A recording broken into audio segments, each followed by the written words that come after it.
Billy Graham said years ago, the greatest field of evangelism in America is the church pew. In a given Sunday, 725,000 people come to our churches who don't know the Lord. So a lot of people are playing the church game, but they don't even know they're playing the game.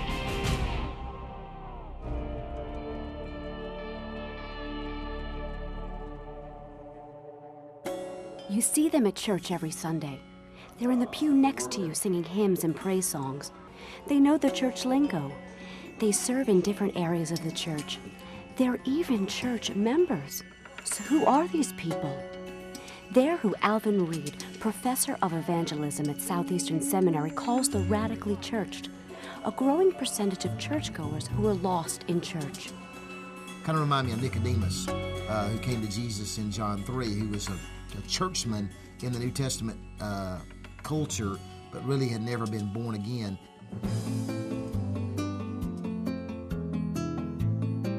Probably every Sunday, there are people who come to church regularly, who are there every week, maybe members of the church, but they've never been born again. They never have really been saved.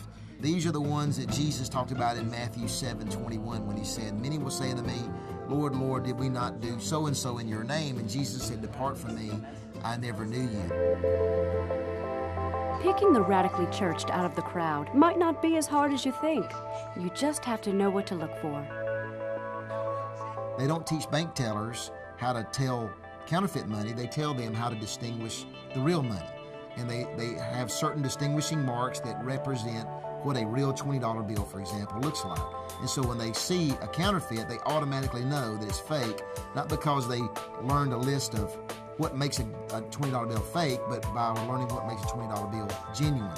And so I think one of the things we need to do is begin to tell people this is what Christianity really is, this is what it looks like, and give them the right thing to look at.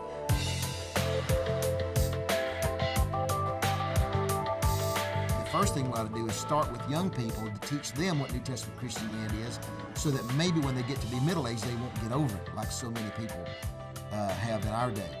Another thing we need to do is just encourage people to share their testimony more. And the more we talk about the most significant event in the history of our lives, the more that gives people encouragement in their own sharing of their faith, but also helps people have a mirror to look at their own lives to see if they've been saved.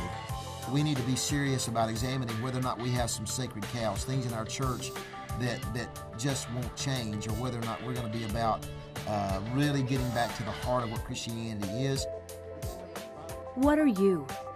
Are you radically churched or radically changed? A counterfeit or the real thing?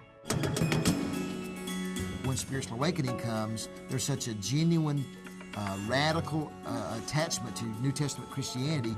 All of a sudden, people see the real from the counterfeit. If we keep doing what we're doing, we're going to keep getting what we're getting. And we can't do church the way we've done church.